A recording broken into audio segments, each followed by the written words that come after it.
¿coincides con la expresidenta del Congreso, María del Carmen Alba, en el sentido que ha señalado ella que el Congreso de la República ha salvado la democracia en el Perú?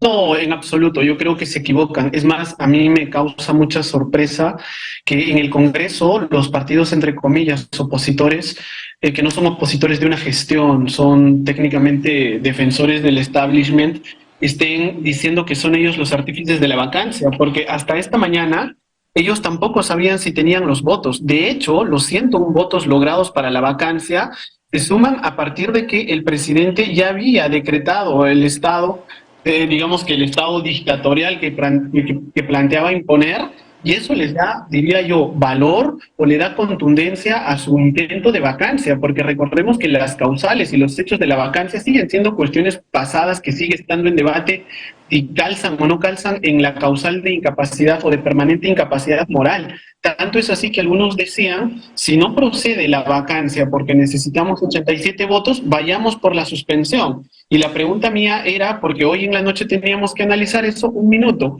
¿cómo lo van a suspender si la suspensión es temporal? Uno puede ser temporalmente inmoral y luego que recupera la moralidad o la dignidad para el cargo. Era un absurdo. O sea, la única razón por la que la vacancia ha prosperado hoy al mediodía es porque Pedro Castillo ya había tenido un comportamiento golpista. Ya afecta eso a la democracia, afecta a muchos ciudadanos en su forma de entender y ver el país.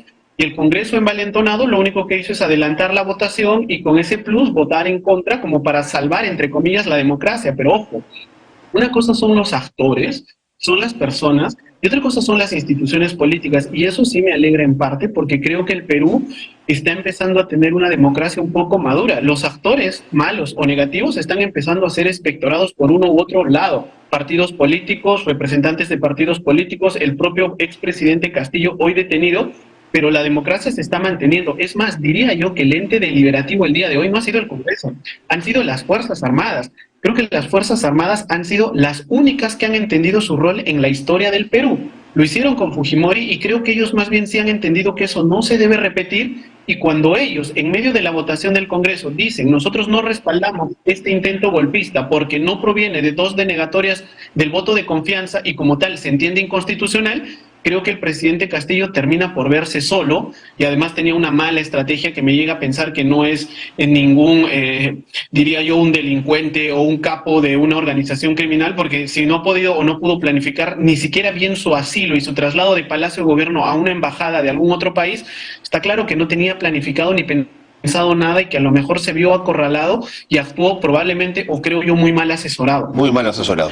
Y por eso es que digo, el Congreso no puede atribuirse en este momento ningún logro. El Congreso no ha vacado. Yo diría que más bien ha sido una suerte de autogolpe de Castillo contra Castillo, o él se vacó automáticamente y procedió mal porque creo que ni siquiera midió que su proceder era delictivo.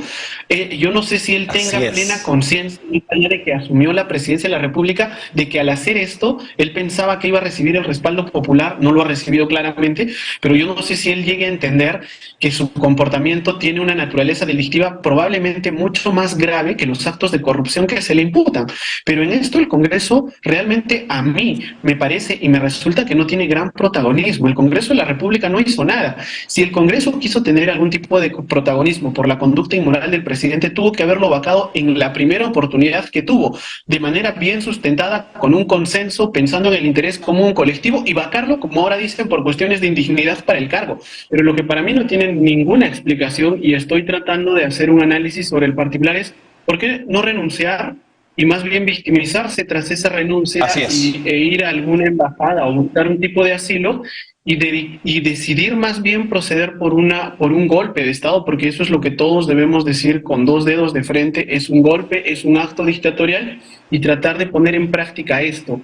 Ahí además creo que hubo un mal cálculo, porque él esperaba, o a lo mejor su entorno le hizo creer, que él tenía cierto apoyo o respaldo popular, y salvo por algunas intentonas de protesta en Lima y algunas cosas que están sucediendo en algunas ciudades en el sur del Perú, tal respaldo popular no hay, no existe.